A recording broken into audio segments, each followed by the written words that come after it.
Don't forget that you can now listen to the Politicrat podcast on Audible at audible.com and wherever you get your podcasts. Please subscribe now. And thank you for your support.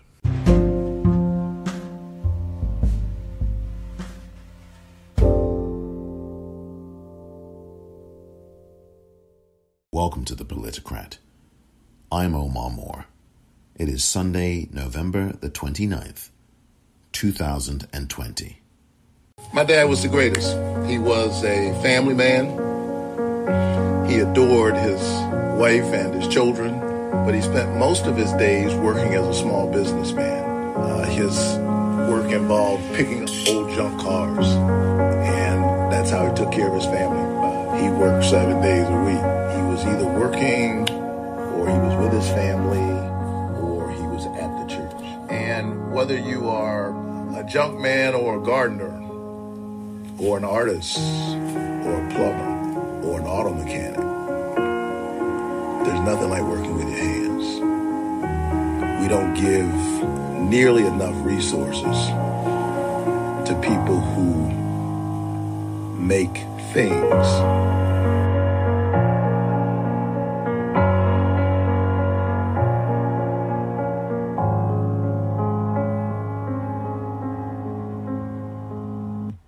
We have to come together to overcome this. Yeah. Even before this pandemic, people who were suffering, 1 in 3 children in rural Georgia living in poverty, 9 rural hospitals closing in 10 years, a state government that refused to expand Medicaid and make sure that everybody can afford health care, a lack of access to dignified work that pays a living wage.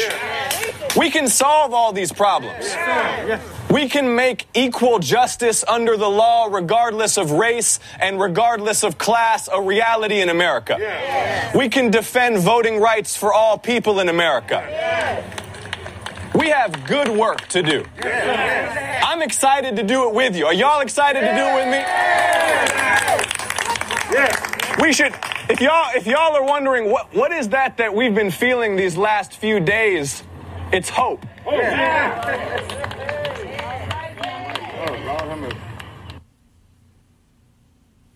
That was John Ossoff, and before, the voice of Reverend Raphael Warnock.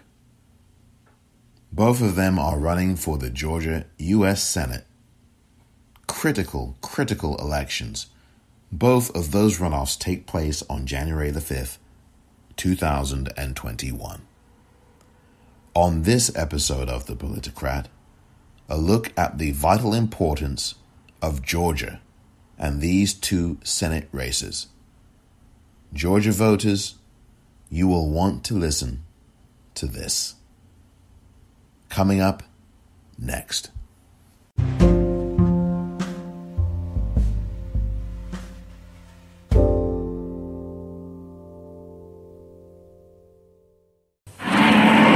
Emergency! Calling Green Cross Man. Green Crosses.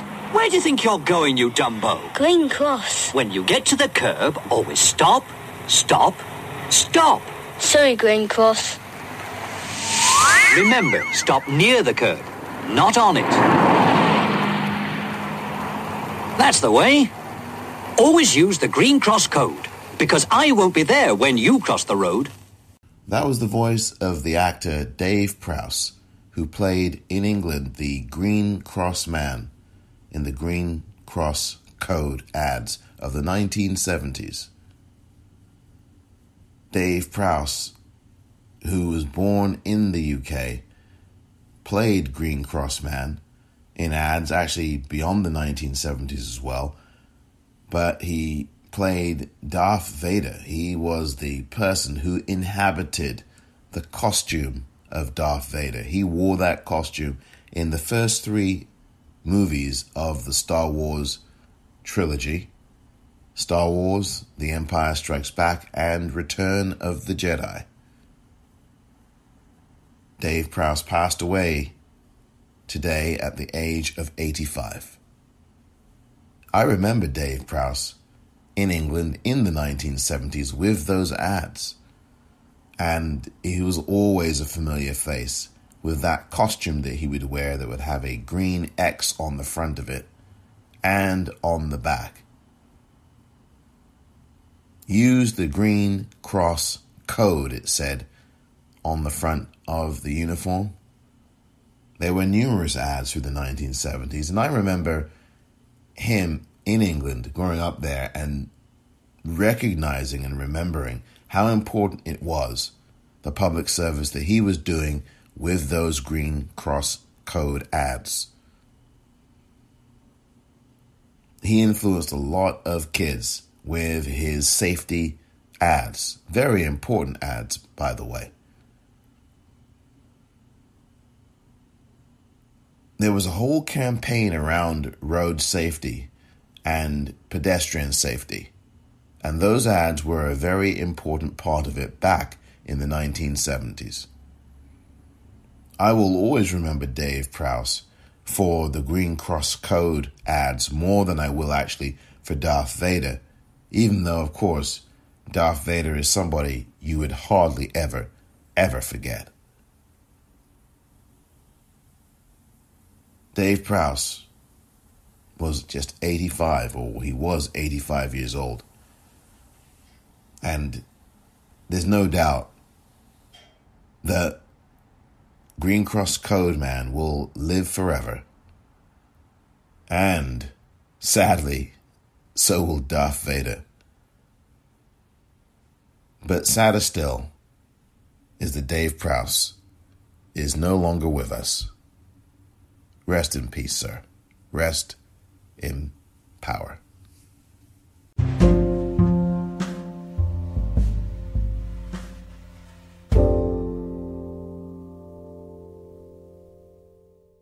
Welcome back. So there are two critical races in Georgia. Very, very important. And that's really what the focus of this episode is today. These two critical races. Georgia is the epicenter of politics in the United States, and it will be over the next 6 weeks or so as we get to the Georgia runoff races in the United States Senate. John Ossoff and Reverend Raphael Warnock will be running on the Democratic ticket for the two seats that are up for votes in January, on January the 5th. They will be running off against Kelly Loeffler and David Perdue, respectively. Warnock against Loeffler and Ossoff against Perdue. This race is so critical. These two seats are everything, and I'll explain why in just a moment.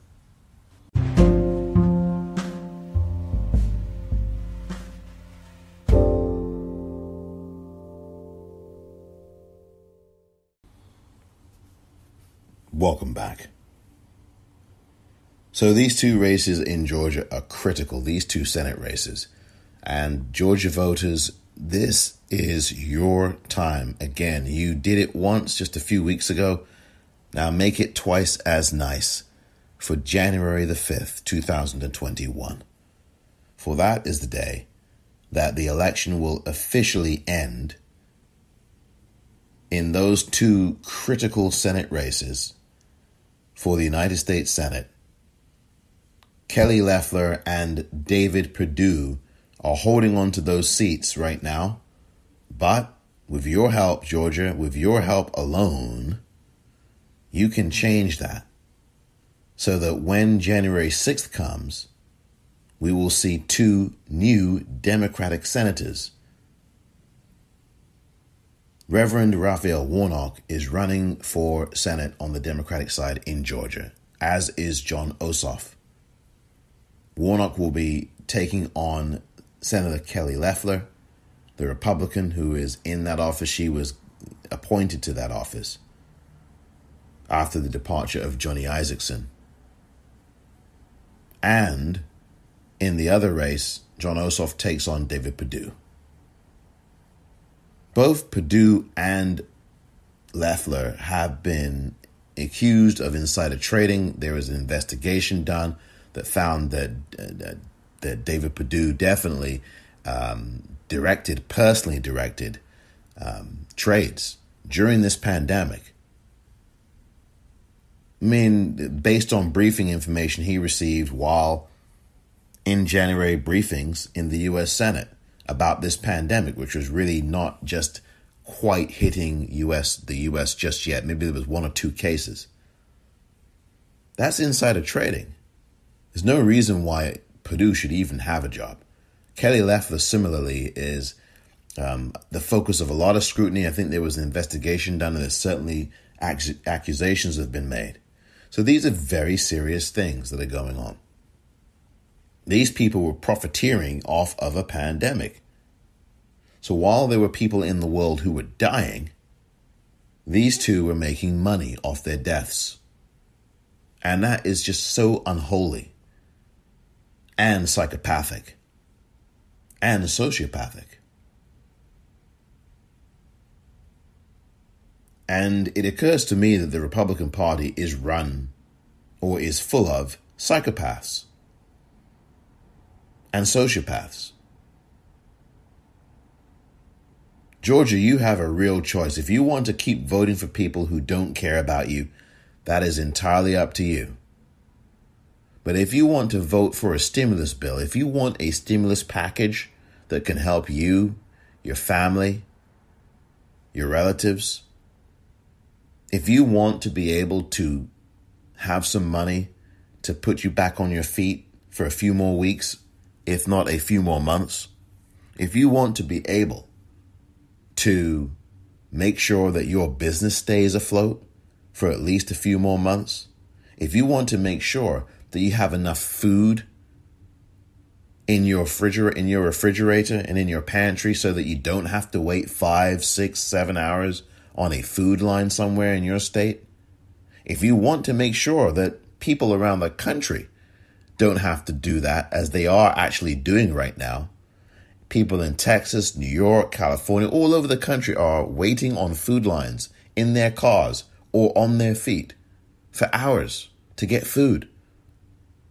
If you want to make sure that you don't continue to do that throughout 2021, and that instead you could have your time better spent doing something else, such as buying that food or putting that food in your refrigerator or whatever else it might be, if you want to make sure that you have a better chance at some employment or something like that that will be financially rewarding to you and yours in these very difficult times of a pandemic, then make sure you vote for John Ossoff and Reverend Raphael Warnock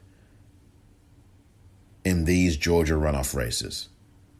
It's critically important because voting for these two Democrats will, I guarantee you, result in a stimulus bill package.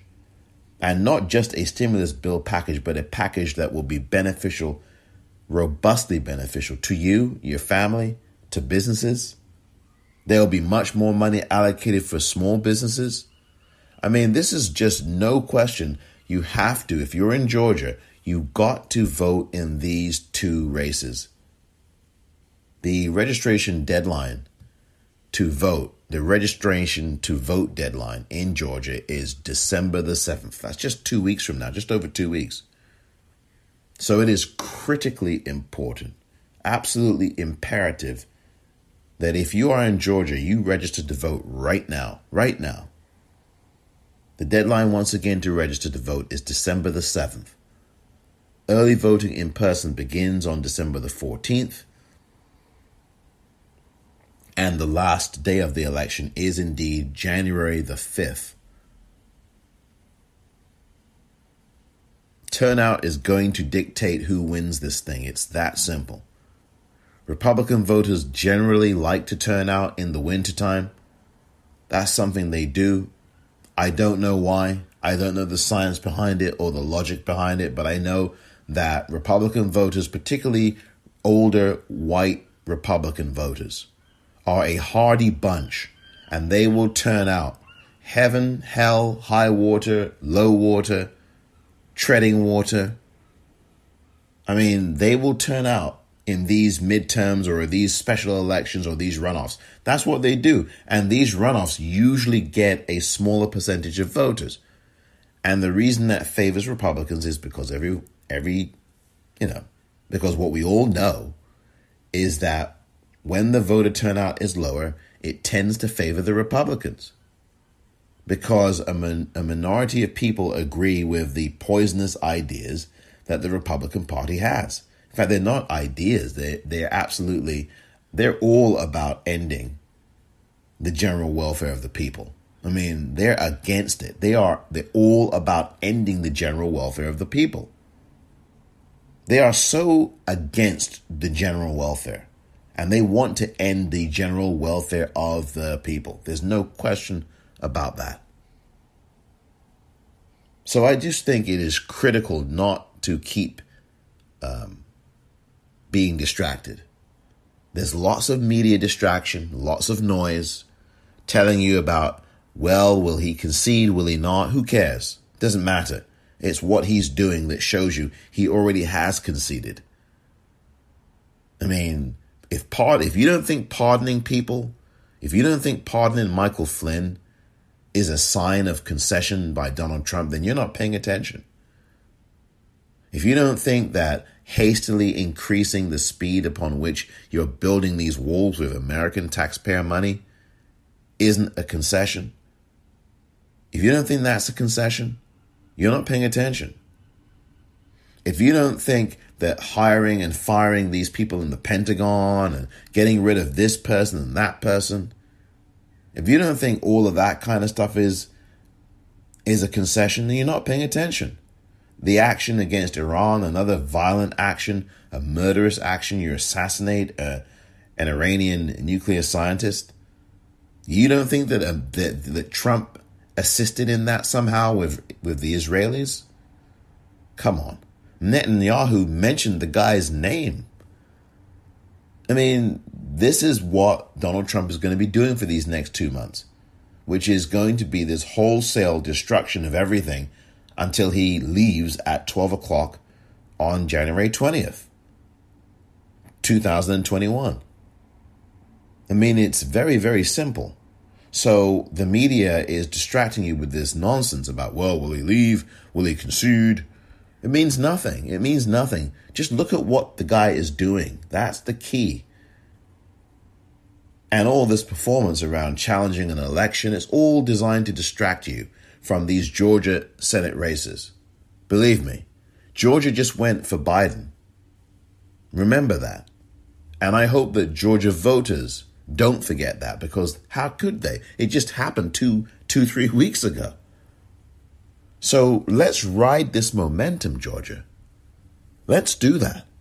Ignore the distractions and the noise. That's all it is. Turn off these folks in the media. They've got nothing to talk about now, and they won't for at least the next 4 years. So they're going to have to work hard to ferret something to talk about, because you're not going to get these reckless, criminal, dangerous people in office. You're going to have sane people. Now, sure, there's certain things that I'm going to obviously disagree with some of them on, and they're going to do things that you and I and others are not going to agree with. We're never going to agree with everything that anybody does. We don't even do that in our own lives. So how are we going to do that with politicians or people in cabinets?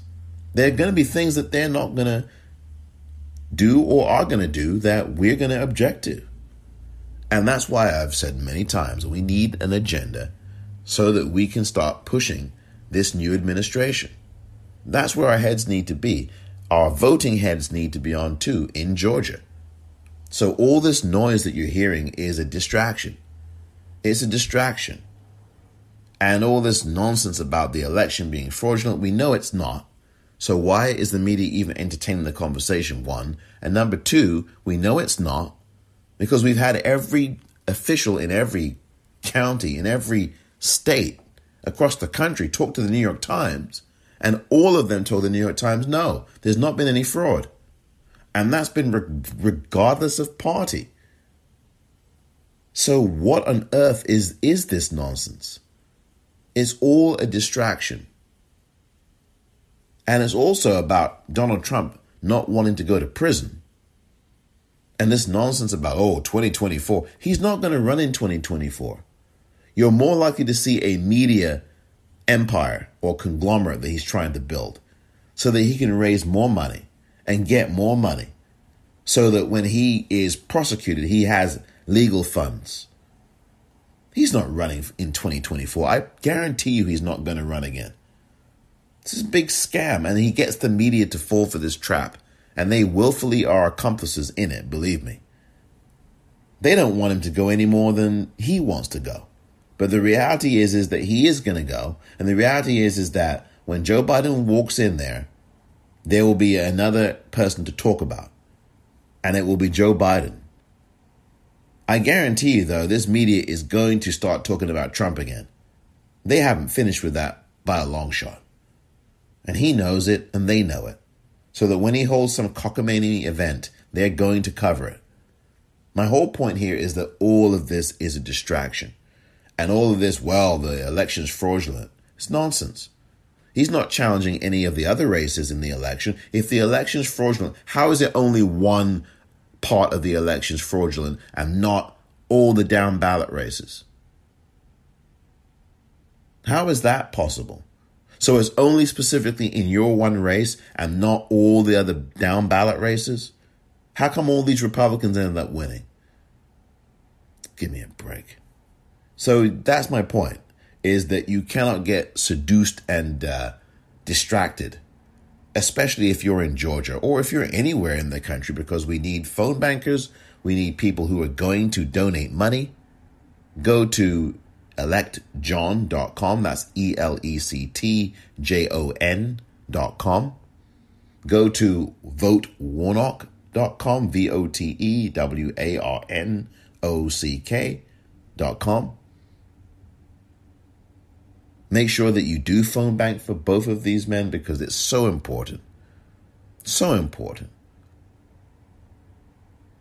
If you want to have businesses stay afloat, if you want to have food on your table, if you want to get a stimulus bill and get your check that you've not had for months and months and months, if you want to have a country where you don't have these 6, 7, 5, 4, 3 hour, 8 hour, 6 hour food lines. I mean, this is just ridiculous. Food bank lines all over the country. I mean, this is the Great Depression again. And no one's talking about it like that, but that's what it is. This is another Republican Great Depression. The first one was in the 1920s and early 30s, presided over by President Herbert Hoover, a Republican. And the second one is right now, presided over by Donald Trump. That's where we are. That's where we are at. And all of this noise and distraction is not going to hide the fact that all over this country, whether it's Dallas-Fort Worth, whether it's in California or in New York or in Philadelphia or Pennsylvania in general or anywhere else in the country, is not going to distract from the fact that you have millions of people waiting hours and hours in lines for food at food banks. If you don't think that's comparable to people standing in bread lines in the 1920s and 30s here in this country, I mean, you're just out of your mind. That's what happens when people don't study history and when there's no education system. I mean, the education system in this country is non-existent. And thanks to 4 years of Betsy DeVos, it's even more so. I mean, these folks take a cut and an axe to cut, not just cut, decimate education funding. For the last 40 years, Republicans have been doing this in the United States. And it results in a system and in an education system that is non-existent. In the Senate, you have the power to affect these things. You really do. And now that you're going to have a Democratic administration, you're going to see education budgets restored robustly, but we're going to have to get the Democratic candidates into the Senate so that those bills can pass, so that we can have a stimulus bill that will benefit everybody. That's how you do this. So this is very, very important. And the media is not talking about it. They're talking about all the periphery and the shiny objects and who's going to campaign for whom and all this kind of nonsense. It means nothing. What means more and what means everything is your financial health, is your mental well-being, is your attitude rolling into 2021, is what kind of agenda do you want to see Biden and Harris put forth, is what are your agenda items to put forth to them, to challenge them with. I don't buy this, oh, well, let's just wait till they get in. I mean, I said this myself a few weeks ago, but I'm turning back now as we get toward December. I'm turning that page. You know, there is no such thing as a 100-day honeymoon anymore. You've got people out here dying. You've got people out here starving. You've got people out here getting evicted. You've got people out here with no job. You've got people out here don't know where their next meal's going to come from. They don't have 100 days of anything, much less a honeymoon for the Democratic occupants of the White House. There is no honeymoon. This is a pandemic, and a virus does not take a break or a honeymoon. So, excuse me for saying it, but it's obvious. There is no honeymoon. There is no, well, let's get them settled in. That is not where we are. This is not 2009. This is not 2013 when Barack Obama was walking in for a second inauguration in January of that year. This is July 2020, August 2020, September, October, November, December. And before that, this whole calendar year has been hell for lots of it, for everybody on some level. Except if you're, exceptionally well off. And even then, you've had challenges. I mean, being wealthy does not stop you from having health challenges or any other kind of challenges. Relationship challenges. Your businesses are, if you have your business is under attack because, people aren't coming into your store. They're not buying online or whatever. Less people might be. I don't know. But nobody escaped this year. But this notion about, well, we need to let them settle in. No, I totally disagree with that. And because there are people out here who are dying. We have coronavirus cases through the roof. Joe Biden right now and Kamala Harris right now are working on things. They are finally being allowed to liaison with these people in this pandemic task force. They've been having these discussions daily. I mean, that's what the media's focus should be on, not on whether Roy Blunt thinks that Joe Biden is going to be president of the United States. That means absolutely nothing. Roy Blunt is a millionaire or he's very wealthy, and nobody gives a rat's ass about Roy Blunt. Roy Blunt is doing very well, thank you very much. I don't care what these Republicans think about whether Joe Biden is president or not. Who are you playing to when you ask him that question? Nobody cares if Roy Blunt agrees or not. It's just silly. What you should be talking about, and talking about it all the time, is the millions of people in this country without a job, the millions of people in this country without food, the millions of people in this country without a home, the millions of people in this country without any real decent education, or the millions of people in this country without health care. I mean, come on, let's stop the nonsense, shall we? Let's stop the nonsense. There are so many people who are suffering right now. And that's why this Senate race in Georgia, these two Senate races, are so important. It literally is the difference between having a robust stimulus plan passed and having nothing passed. I mean, Mitch McConnell does not intend to do this. The Senate Republicans do not intend to do this. So what you're going to have to do, Georgia, is vote once again like your adopted son has told you many times. Vote like you've never, ever voted before. Georgia, that's what John Lewis said to you. That's what he said to all of us. And we all heeded that call for the November general election. Now, Georgia, you've got to do it one more time. One more time. Let's make this happen for John Ossoff and Raphael Warnock. Their websites, Elect John for John Ossoff, that's ELECTJON.com. For Raphael Warnock, the Raphael Warnock is Vote Warnock, VOTEWARNOCK.com, votewarnock.com. They're both on Twitter.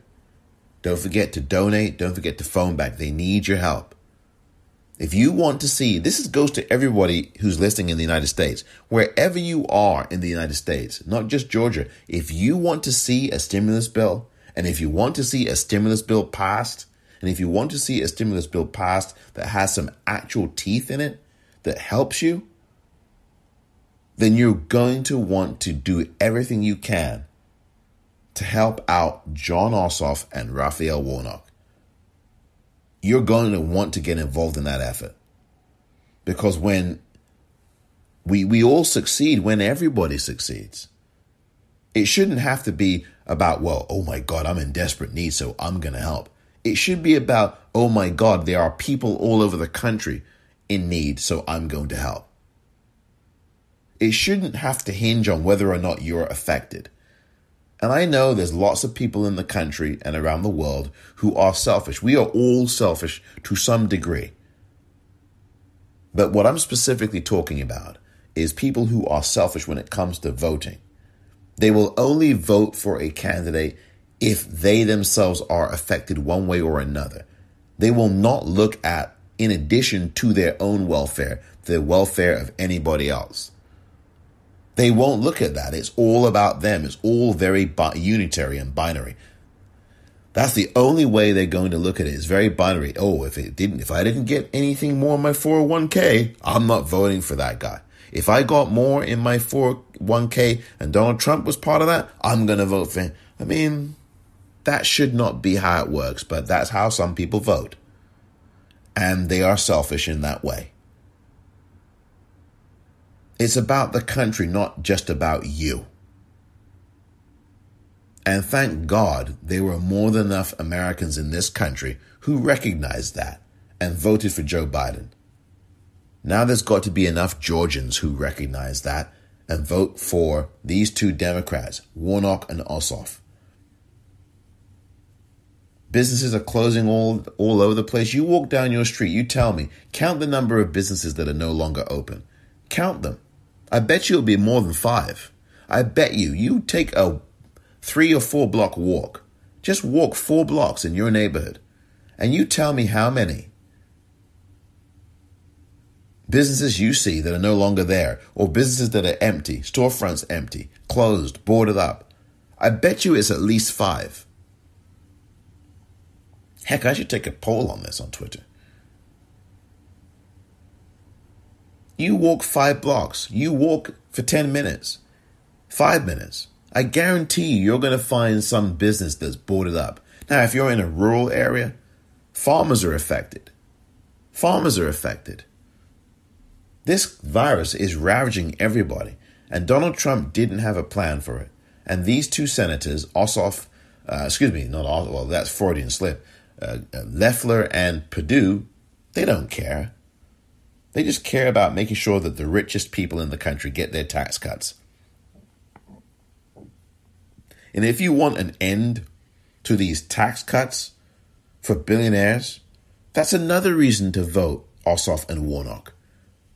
I guarantee you they are not going to vote for tax cuts for billionaires. They are not going to do this. But if you have a Republican Senate, you're going to have more tax cuts for billionaires. That's what you're going to have. So the Democrats need to get these 2 seats. And we need to vote them in. If you're in Georgia, make sure you vote. Please. Please don't wait. The voter registration deadline, once again, is December the 7th. Early voting in person begins December the 14th. From what I know from a Georgia voter I spoke to a few weeks ago, they have already started to mail in their ballots. And you can, by the way, you can actually apply for your ballot. I'll put a link to that as well in the liner notes. And I will start to mention the website because it's a bit long, but it's easy to see when you click on it. So make sure you apply for your ballot right now. This is such an important 2 elections coming up. So please get involved. If you're not a Georgia voter, make sure you phone bank, make sure you donate to those websites I've talked about. Please get involved. This is so important. So important. I'll be talking about these races some more in the next few weeks, expecting hopefully to bring on Tia Mitchell. It would be really great to talk to her again. Tia Mitchell, she of the Atlanta Journal-Constitution. She is a Washington correspondent, and she focuses on a lot of what goes on in Georgia, and someone who it was really good to have on the previous time that I spoke to her just a few weeks ago now, when she was talking about the state of Georgia and these 2 races that are coming up. And I hope to have her on again in the very near future, in the next few weeks, so that we can have another conversation about that, she and I. And really, the importance of these 2 races, it cannot be understated. It cannot be overstated, I should say. It really cannot be, because these 2 races are everything. And I kid you not, these 2 races are everything. And so we need to have, we really do need to have 2 more Democratic senators, because what will happen there is, if these 2 Democrats are voted in, the Democrats will have control of the Senate by virtue of the tiebreaker. And the tiebreaker would be the president of the Senate, who of course will be Kamala Harris as vice president. And therefore she will break the tie in favor of the Democrats. And that's how you will have Democratic control of the Senate. So this is a very critical thing now. It will be 50-50 in terms of composition of the Senate. But again, the tie-breaking vote is with the vice president. So it is so important to make sure that these 2 Democrats, Ossoff and Warnock, are voted in Georgia. So Georgia, do your thing. Operation Georgia Blue is coming to a county near you in Georgia. Thank you very much for listening to this edition of The Politicrat. I'm Omar Moore.